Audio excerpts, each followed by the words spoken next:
алтыншы ғасырдың басында бүгінгі қазақ жерінде аса күрделі бетбұрыстары орын алды.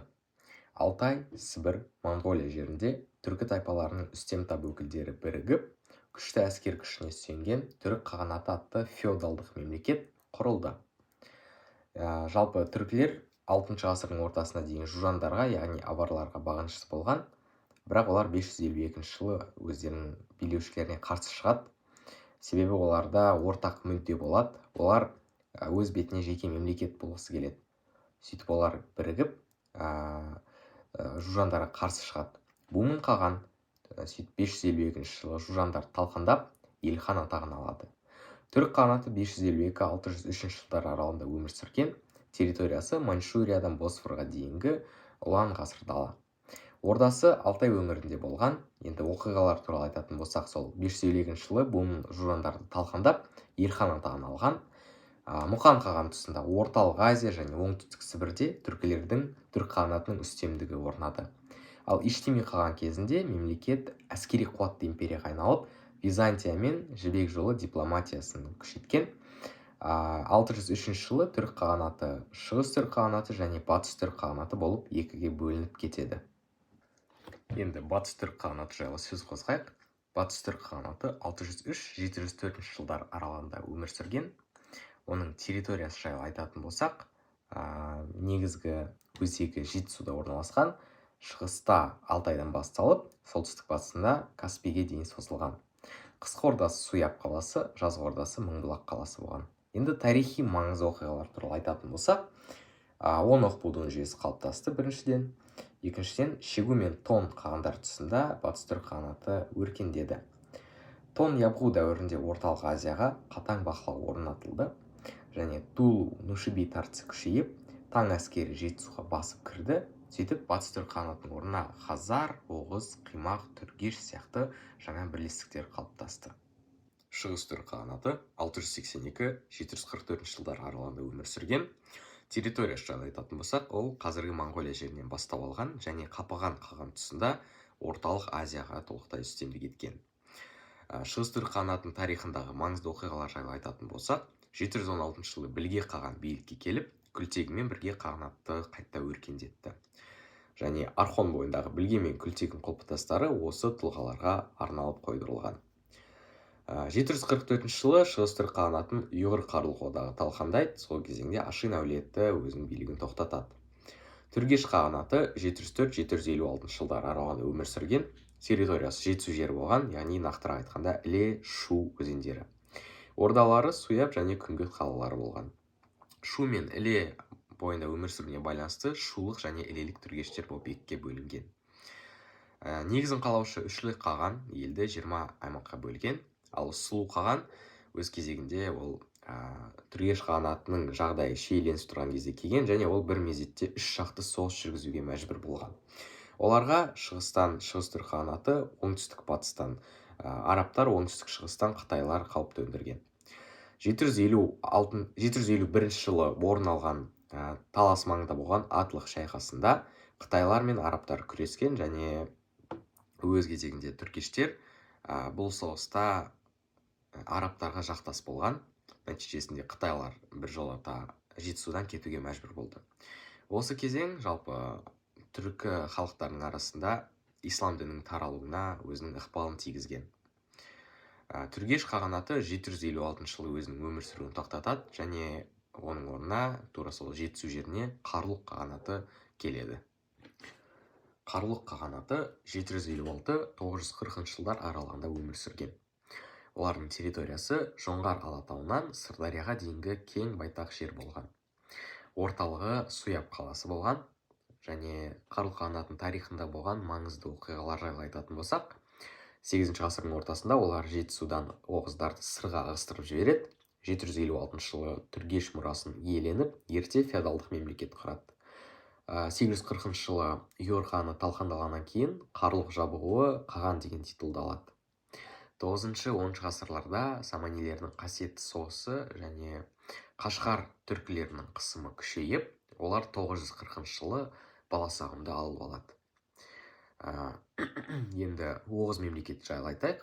Оғыз мемлекеті 9 ғасыр мен 11 ғасырдың ортасы аралығында өмір сүрген.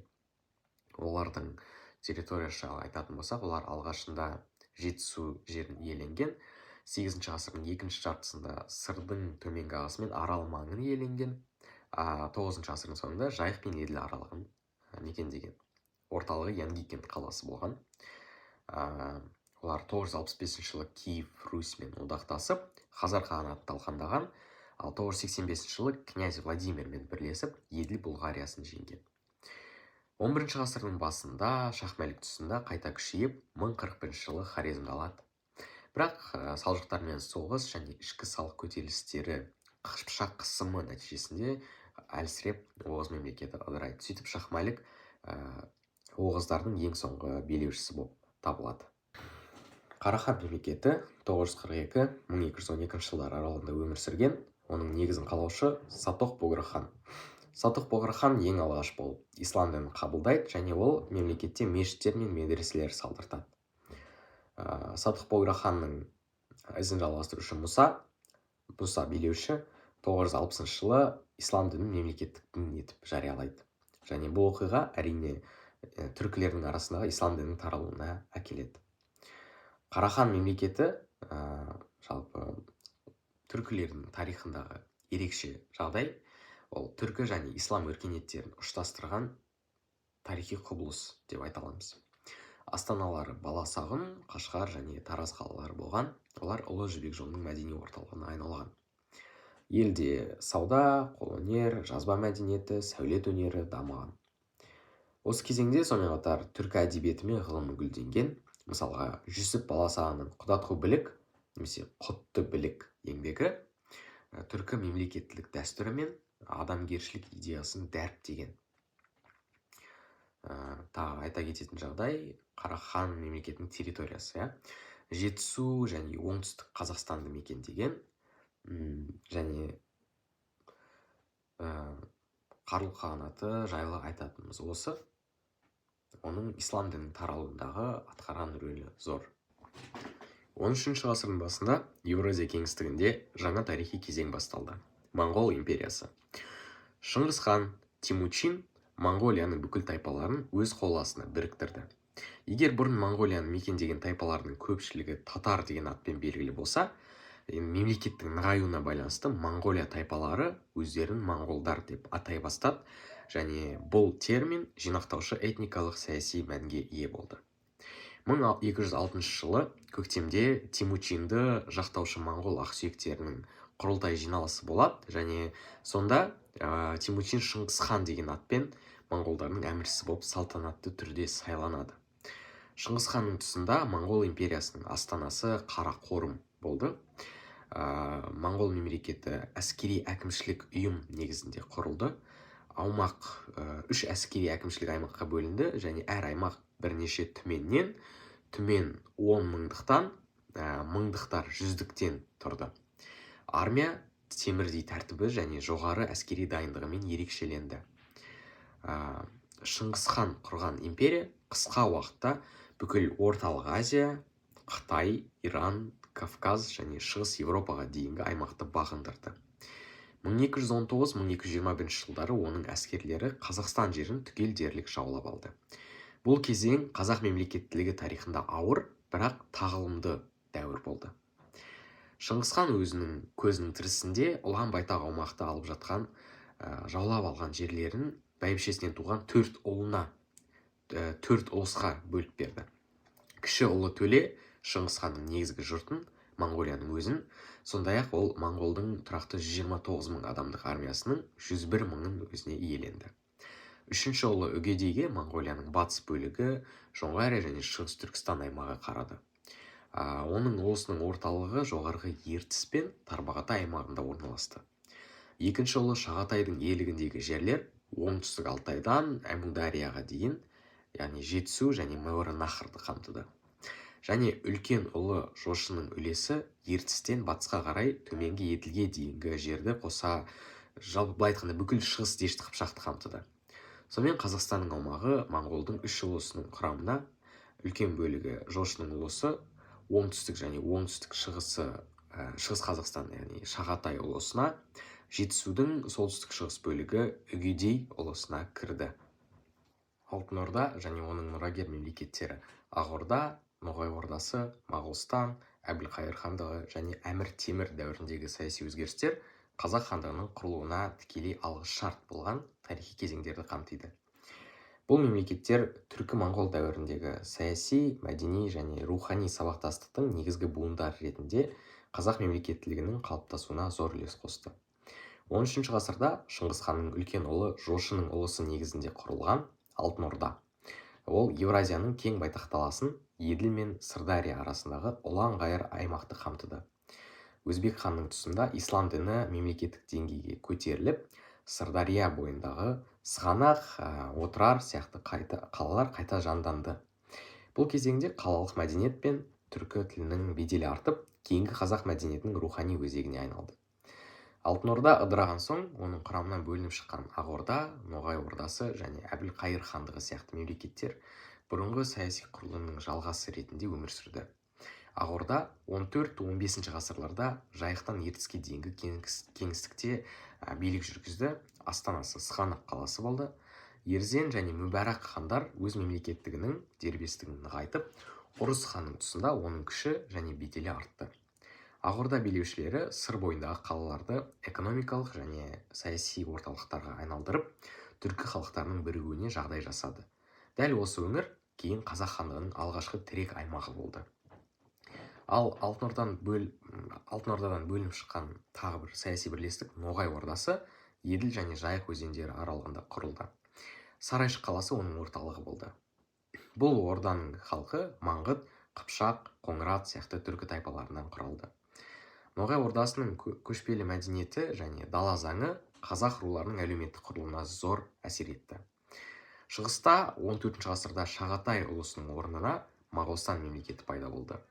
Оның орталығы Алмалық қаласы болды және алғашқы ханы Толық Темір исламды ресми дін етіп жариялап, Жетісу және Шығыс Түркістанда тұрақты мемлекеттік жүйе құрды. Моғолстан жерінде Дулат, Үйсін, Қаңлы, Арғын сияқты көптеген түркі тайпалары өмір сүрді. Керей және Жәнібек бастаған қазақ рулары 15 ғасырдың ортасында дәл осы Моғолстанның аумағында өз мемлекетін құрады және қазақ мемлекеттілігінің жаңа дәуірін сөйтіп бастайды. Ал Әмір Темір билік еткен кезеңде Мәуереннахр және Түркістандағы саяси жағдай түбегейлі өзгерді. Оның Сырдария бойындағы қалалар үшін жүргізген жорықтары Ақ Орда және Әбілқайыр мемлекеттерінің ішкі тұрақтылығына үлкен соққы берді. Дегенмен Темір әулетінің ықпалы аймақтағы ислам дінінің орнығуын, сәулет өнерінің дамуын және мәдениеттің гүлденуін жеделдетті. Бұл кезеңде салынған сәулет ескерткіштері, мысалға Қожа Ахмет Яссауи кесенесі, ол кейін қазақ руханиятының символына айналды. 14-15 ғасырларда Дешті Қыпшақ жерінде Әбілқайыр хандығы немесе көшпелі өзбектер мемлекеті қалыптасты.